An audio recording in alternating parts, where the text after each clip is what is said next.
The following is an exclusive presentation of Jesup Broadcasting, the sports leader in Southeast Georgia. World famous. The world famous Butch and Bob Show. Good morning. You're listening to the Big Dog, WIFO FM in Jesup, 105.5 on your FM dial. Butch Hubbard here with you. Bob Morgan, Friday morning, the 28th day of June. World famous Butch and Bob Show brought to you by Mike Birch Ford in Blackshear, by Murphy Builder Supply on Northeast Broad Street in downtown Jesup, and by the Women's Health Center located on Cherry Broad in downtown Jesup. Good morning, Bob. Good morning. How are you? Good. Good? Well, we got a guest in this morning. Who do we have? Well, we got a special guest for a special announcement here on the World Famous Butch and Bob Show. Chuck Mosley is in the studios with us. And, Chuck, you got an announcement you want to make to Wayne County residents, so we'll let you make the announcement. All right. God bless you. I want to tell you, I appreciate y'all giving me the opportunity to do this. And Lord, it's nervous. Anybody that hadn't done this is something. I know Bob well and could talk to him about anything, but knowing that the world's listening, I've lived in Wayne County my whole life except for a short stint whenever I had to leave with my career. But I'm here to announce that I want to run for sheriff. I am running for sheriff, and it's something that I've contemplated a long time. I retired from the Georgia State Patrol as post commander at Post 22 Waycross. Been in law enforcement since 1984. And what I'd really like to do to begin with is just tell everybody who I am. I'm the son of Bill and Clora Mosley. A lot of people may remember Bill Mosley is working with the sheriff's office for years. And, of course, he's passed on. But my mother's still with us, thank God. And I'm one of 6 siblings. My brother Lawrence recently retired from the Jesup Police Department. His wife Vanessa works at Dr. Hendrick's office. My oldest sister is Cindy Reddish, which is married to Alex Reddish. My next sister is Billy Joe Starling. She's married to Buddy Starling. Then Georgia Rowell, who is married to Jeremy Rowell. He's a officer at the federal prison. And then my youngest sister is Kimberly, and she's married to Ronnie Popple, and he works at Riceboro at one of the mills down there. But I started my career as a correction officer in 1984. Stayed there for 4 years. Quit, went to work at Boykin Erectors for 10 months. And I'd already applied for the Georgia State Patrol. And I was notified of a job in 89 in Waycross or Brunswick. They let me actually choose. And I chose to go to Waycross as a radio operator. And that was in June of 92. Correction, June of 89. Went to troop school, got promoted to corporal. While I was on the Specialized Collision Reconstruction team, I was actually one of the original members of it. It was a specialized collision team where there was 7 months of training to reconstruct fatal accidents, to assist prosecutors in prosecution of collisions where there was a death with a criminal act. I gained some vast knowledge in that. Was given the opportunity to take college courses with reconstruction, dealing with the large trucks and the like. Transferred back to Waycross in 2003 as a corporal. Was promoted to sergeant, then post commander, and in March of 2013 I retired. You retired from the Georgia State Patrol as post commander. The sheriff that was just elected, had just been elected in Pierce County, Ramsey Bennett, bless his heart, I'd known him for years. He approached me about having a position with his agency, and he hired me as the patrol commander, and I've been there ever since. All of my time with the Georgia State Patrol, there's no doubt I received some fine training, but I don't think any of that prepared me to be the sheriff of a county. But the time that I've spent at the Pierce County Sheriff's Office has. Now, what did you do at the Pierce County office? I'm the patrol commander. Over in Pierce County, there's not a chief deputy. There's the patrol commander, jail administrator, administrative captain, and then a captain over the investigations. Okay. But being the patrol commander, I'm involved in all facets of it. The scheduling of the court security, transporting inmates, anything that the deputies do, I'm a part of scheduling. And I can tell you, the Georgia State Patrol, and I've told folks this, you deal with a bunch of things, and I've heard somebody say it, and then they were kind of being facetious that I could work a wreck, and I can reconstruct one. But working with Georgia State Patrol don't prepare you to be the sheriff. But knowing my experience I've gained since I've been there has prepared me. There's things that I've learned since I've been in the sheriff's office that wouldn't have crossed my mind with Georgia State Patrol. And thank goodness for Sheriff Bennett. He's allowed me to take part in some of the budgetary needs and showed me how to look at that stuff. And whenever I was with the State Patrol Post Commander, there really wasn't much of a budget. You had a credit card that you had to monitor, and if you had to make a large purchase to get the generator fixed or something like that, you had to go through the chain to get that approved. But with the sheriff's office, I've had the opportunity to look at all that. And I'm gonna tell you, John Carter, I think the world of him. I've actually talked to John, and he was mighty gracious. Whenever we spoke, he treated me like a Christian man should, and I appreciate that, and kind of feel bad about running against him, but I started out thinking that he was going to allow somebody else to run, which I won't name, but it turns out he's telling me he's going to run, but I'm running, and the reason I am running is I think I can better things. Again, you're here to announce your candidacy. Again, it's still a year away, but the sheriff race is a big race, is a big county. So I know there's other candidates as well. In fact, we got one coming Monday to announce as well. So it's starting to become a crowded field. But what's puzzling to me is, like I said, you just mentioned John. I saw John again last night. John's been here not once, not twice, but 3 times. He says he's running for a 5th term. So it's hard to beat an incumbent sheriff. So how do you do that? It is, and John, for the most part, has done a good job. And I'm not going to be negative, and I'm telling you, it's because I knew that there were some more coming out that I felt like I need to go ahead and get it out that I am definitely running, because I'd been telling folks, and some of the folks that were supporting me told me, you need to go ahead and announce, because if you don't, somebody else may very well announce, simply because there's nobody else. And anybody that's listening to the news,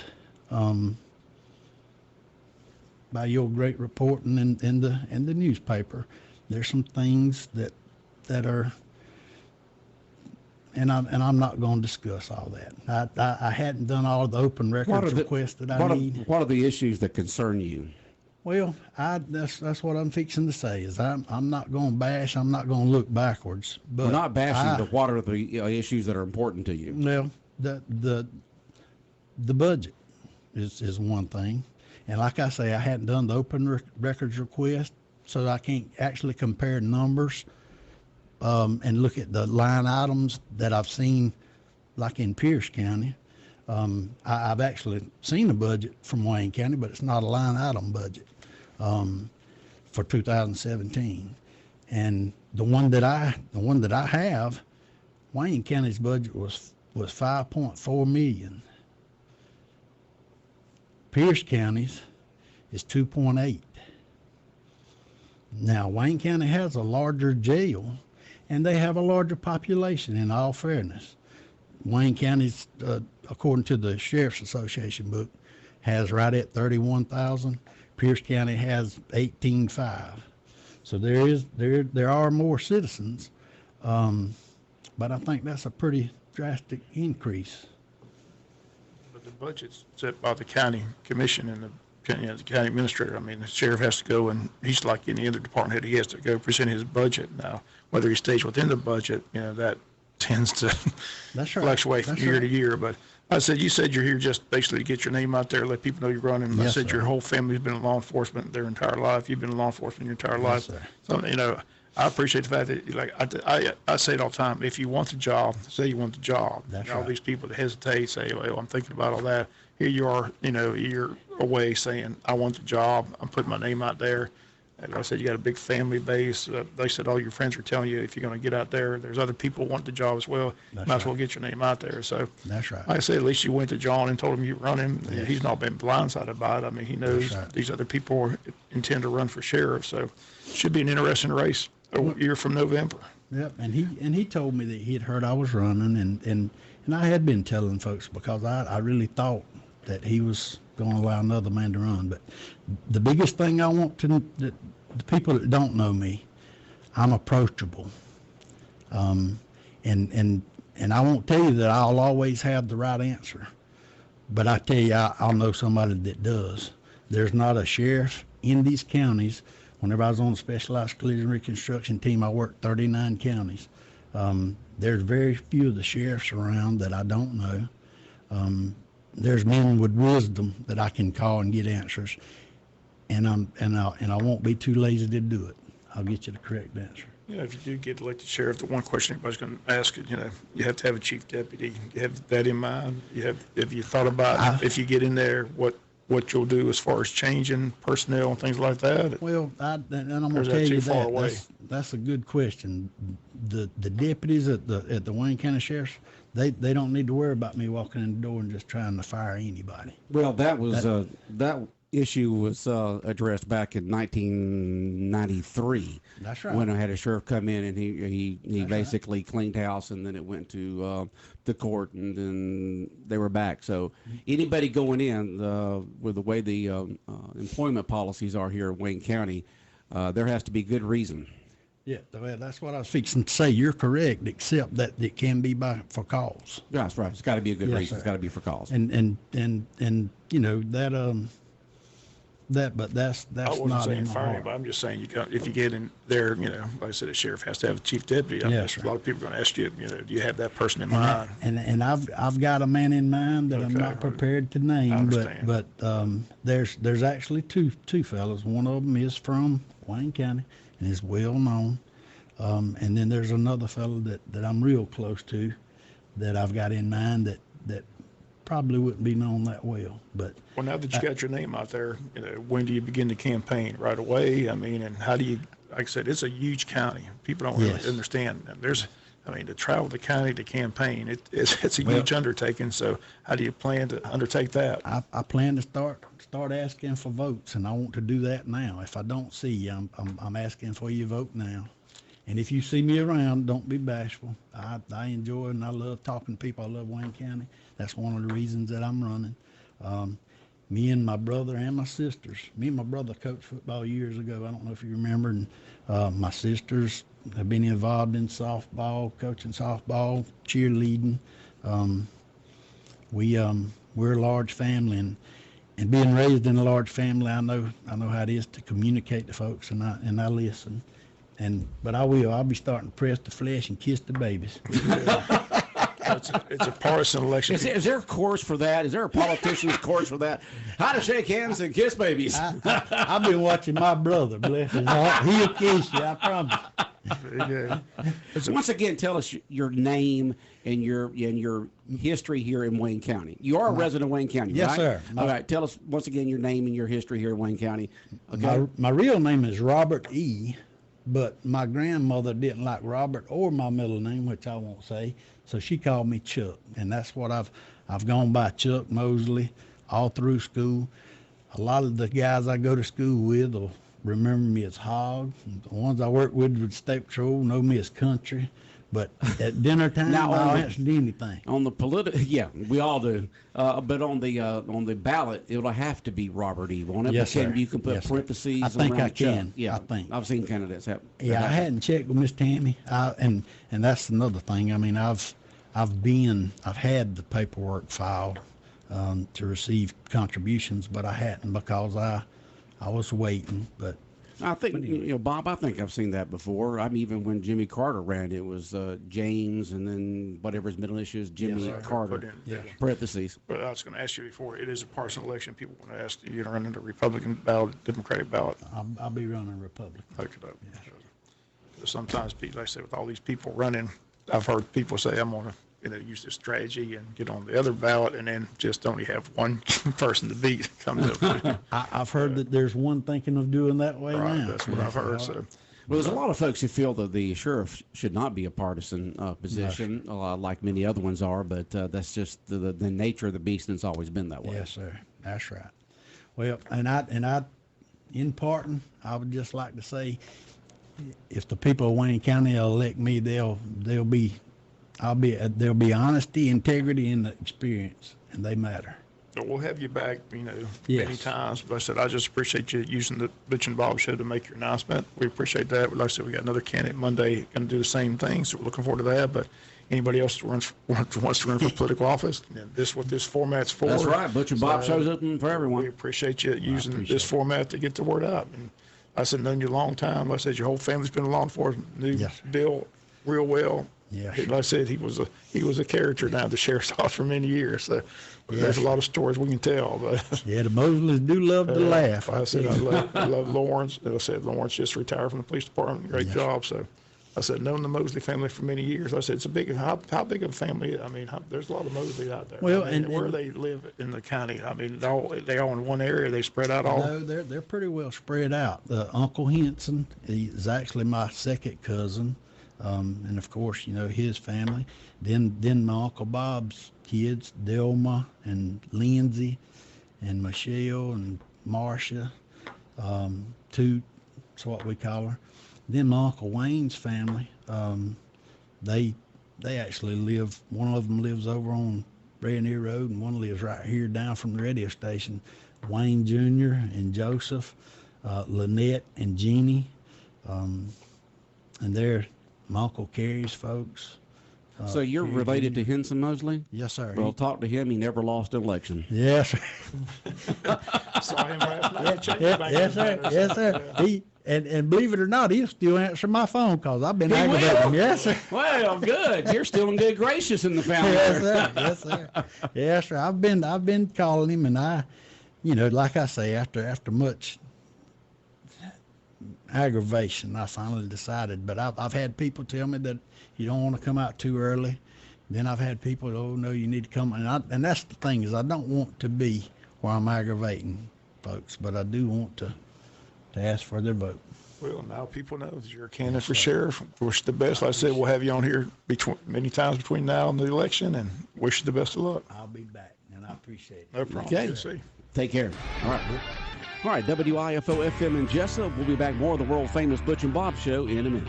Need fireworks? Hi, this is Tom with Almost Everything. Georgia's Best Fireworks, 655 East Pine Street by the number 2 fire station. Finest quality, mortars, cakes, fountains, crackers, safe and sane for kids, you name it. Best selection, best prices, no kidding. Come see us. Don't make the same mistake others made. People came back to us second, third, and fourth time. Best prices. If you didn't buy from Georgia's Best, you paid too much. 655 Pine Street, Ludwig at the Light, Allenhurst Post Office, Brunswick Pumpkin Patch. Come see us. 105.5 FM in Jesup, Big Dog Country Radio, WIFO. We continue on with the world-famous Butch and Bob Show. Well, Bob, the U10 girls or 10 and under girls are as good as they were, As 8 and unders. Yeah. State champions. 8 under or 10 under? They won it last year as 8 and under. And now 10 under. Right. I mean, it's 2 years in a row, state champs. Right, 2 years. Most of the girls are they were on that 8 and under team, now 10 under team, just rolling. Like I said, hadn't lost a game in district, hadn't lost a game in state. Just a very talented team. So our congrats to the coaches, Ron Slidren, Rex Harrison, again, the team members, Briley Bailey, Morgan Boatwright, Lily Elder, Ellie Harrison, Gemma Manning, Jada McCann, Kinsley Mines, Kelly Scott, Ada Sluter, Addison Thompson, Marley Walling, and Jaylee Weaver. Again, the high school coaches are drooling, waiting for these girls to get to high school. They need to be, man. Y'all get on up here. Of course, they got, middle school to go through. They got a long way to go before they can become a jacket. Again, if you haven't seen these girls play, they're just very talented. And one girl that Coach Harrison's daughter is fun to watch, Ellie. She can go get them at short, and it's just a very talented team. Yeah. And You see that. The 10 and the boys undefeated over in Effingham as well. They got a chance to win it as well. So both the boys and girls Today? 10 unders. Yeah, they play today. They got to wait for the winner of the Moultrie Lions game, but they'll play the winner of that at 11 o'clock over in Effingham. So they got a chance. All The 10 and under boys Yeah, 10 and today under boys, right. up in Effingham, okay? Yeah, all the girls softball events get underway Thursday. All the boys are Friday and Saturday. So, Okay. All right. and so only have two boys teams playing left. The junior boys are up in Augusta. They got beat 9-0, but came back and won 9-8. But they've got to win 2 games today to get to the Saturday game in championship round. So that's in Augusta. But the 10 and unders will be done today in Effingham County. And those are the only 2 teams left playing. Everything else is done. Okay. Got 1 state champion, 1 state runner-up, and the rest played. Okay. Another plaque on the fence out there at Bill Morris Park, Right. which maybe one day will get moved to the Hall of the Drive of Champions like it used to be. they But right now, this on the Yeah, fence. they don't do the drive champion. The drive champions was taken away years I know, ago. but they talked about bringing it back. Right. They talked about it, Bob. Remember that? They were sitting right here. Bad weather, though. I mean, I say when it gets bad weather, wind and all that. So they've got them secured on those fences. As long as they keep them separated and spread apart. There's so many signs it take about 6 miles for the time. There's a lot of You signs. just can't see them out there, Bob. I just, but yeah, I can understand, it's great if you're sitting there and it's kind of intimidating when the team comes in and they're playing a girls softball team and they see all these state champions and district championship plaques out there on the fence. That can be intimidating to other teams coming. I can understand the reasoning behind that, but they're smaller signs. They're you can't see them as well as it used to be, but I also understand the problem with wind coming through and then being pushed over. The tennis Boosters Association found that out a few years back, and we had a big wind come through, and they had a whole bunch of sponsors up on one big sign area there where they had them all nailed into. And it just pushed that thing right over because there was no air holes through it. All right. So you got to be careful about that. And that's happened out there with the Touchdown Club, too, with signs up there on the different things. You got to think about that because, when you've got 60, 70 mile an hour wind coming in, it's amazing what that can do. All right. And so it's congratulations to the 10 and under girls softball team. And good luck to the 10 and under boys today. And other recreation sports that are going on, right? Yeah, like I said, we just gave the results. Had a tennis champion, Gunnar Long. Got a golfer going to the state meet in Albany. So just a lot going on this summer. So Brett Malloy in 15 under won the district yesterday over in Alma, and he'll head to the state golf in Albany, Georgia. Okay. So congratulations to him. And the tennis champion, 12 and under, Gunnar Long. Our congratulations to him. So Steve McGregor heads up the tennis and golf program. Like I said, the Piranhas had another good outing this week, and they're getting ready for their district swim meet on July 1st. July 1st. And then the states later in Tifton. So Okay. a lot going on. Yep. A lot going on. Piranha swim team heading to, where's it? Not sure where the Tifton district's or at. Douglas? The or? state's in Tifton. I'm trying to think where the district is. I should know, but I'll know next week. Okay. I know it's July 1st, but I'm not sure where the district event's at. Okay. Well, you had a chance to go to the Wayne County Chamber of Commerce Legacy Banquet last night. Sound like you did some good eating, Bob. Yeah. The only thing I regret is Clay Bethay was going back to the cheesecake and wanted to know if he wanted to bring back a second piece. But, but Did you get the second piece, Bob? no, I should have. You should have? Yeah, you should good. have. I did. I mean, how many times you get around cheesecake, huh? No, I didn't. I mean, the food was excellent. Like I said Pine Forest. Well, I'm sure it was Clay's first piece, wasn't it? I didn't ask that. It might have been Stephen Meeks. Somebody asked me. I think it was Stephen Meeks. Stephen Meeks was at my table. He was going back. He says, "You want me to bring back a second piece for you?" And I said, "Nah, I better not." Oh, okay. Stephen Meeks. Yeah. All right. state representative. But you mentioned the award winners, just great community leaders and volunteers, and just great. Yeah, I think they did a great job on the awards. Like I said, Joe B. Harris recognized in agriculture. Like I said, we got more from the banquet next week. Couldn't get it all today, but David Earl Keith, Business Leader of the Year, Lindsey Thomas, the Distinguished Service Award, James Harper Award, Jody Lewis won the Ambassador of the Year Award for the Chamber, and Interstate Federal Credit Union Small Business of the Year. So it's a good banquet, a lot of people on hand. Like I said, excellent food. Jody Emmons handed over the gavel to Brian Griffiths. He did a nice speech talking about the future of the chamber. So it should be another good year. I like the video, not the video, the audio clip that you aired of Lindsey Thomas with the James Harper Award, and him just talking about the attributes of James Harper. And James was Mr. Harper. It was like he respected Mr. Harper was the type of person who got things done, but he didn't care if he got any credit or who got the credit. Get things done, and let's work together. And Lindsey, I've talked to Lindsey Thomas many times about that. And in order for a community to be able to achieve its best, the different entities have to work together. Everybody has to be on the same page. There has to be as much harmony as possible, and not have turf wars, and not have personality conflicts, and who care not care who gets the credit. And that was a person that Mr. Harper, he was that type of person.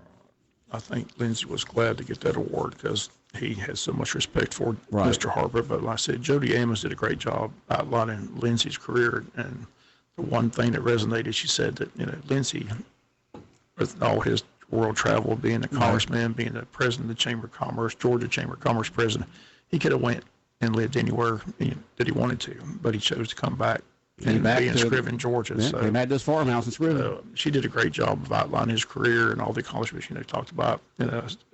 She talked about when he was the Georgia Chamber of Commerce, or worked with the Olympics, had the Olympic torch come through Wayne County, made sure it came to. So just a lot of accomplishments. So, but I think he was really happy to get that award because of the relationship he had with James Harper. He worked on all those projects that brought the Federal Correction Institute, the Votech School, all those businesses back in the days, right? Yeah, there's a lot that went on back then with Mr. Harper.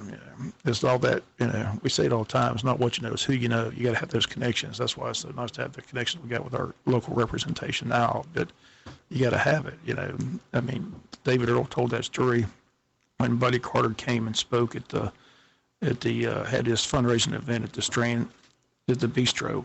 David Earl talked about how he walked out from his business and CSX was working on the railroad, and there was a big ditch there by one of the main railroad tracks. And he says, you're going to fix this, aren't you? And they were like, no, we don't have time for that. We're just going to do what we got to do and go. And David Earl said, I don't think that's going to happen. He said, well, you'll have to call somebody. So David Earl said he went to his office, called Buddy Carter, and said, look, I got a mess down here. I got to have some help. And they're talking about leaving this huge gap by the railroad track. Right. So he said he went back the next day, and there were about 50 people down there working. They said, are you the one that called? You must have called the right person. So, Congressman Carter does get things done for folks. But to have those connections, and like I said, you got to have, it's just sad that you got to have that, but like I said all the time, it's not what you know, it's who you know. You got to have that relationship and those connections. That's why they do Wayne Day. We talked about all the time. Oh, yeah, that makes great connections at Wayne Day. Yeah, because when they had the fire in downtown Jesup, the city was able to call certain people to get things done. Same thing when the hurricanes came through. You have those people to call, and they know where Wayne County is, and so it was a good night last night. The chamber did a good job. But again, hats off to the country club. The food was excellent. The prime rib and shrimp and desserts. It was excellent food. Well, good. Good time was had by all. Packed house. Yeah. And it's good to see these young leaders in their 30s, some of them in their 20s, 30s, moving on up, some in their 40s already, and moving on up to take these leadership positions in Wayne County and continue to run with the momentum that has been set in the past generation. And really hats off to keep it secret that David Earl Keith was going to win. Jody Emmons had a great line. He's taken over. His picture's been in the press center more. He's unseated Sean O'Quinn. I thought that was a great line. That is a great line. Yes. That is a great line. Well, Bob, let's see here. The big thing this weekend, of course, is the Scriven Independence Day festivities going on, right? It kicks off tonight with the Gospel Singing Hartfield Quartet at 7, and a full day of activities tomorrow, getting underway around 10 o'clock in the morning. Classic Cruisers Car Show, the Burnout at 3, Gina's Gems at 5, Corky's Karate at 6, Second Chance Band at 7. Also remind people of this morning's dedication at 10 o'clock in the city of Jesup, dedicating that connector to Bobby Townsend. We're going to dedicate that today at 10 o'clock. Public invited to attend that this morning. Is that the one leading from Cherry to Pine Street there, right before the overpass? Right before you turn to the right. Yeah. And then, of course, the fireworks tomorrow night in Scriven starting around 9:15 or so, according to how dark it is.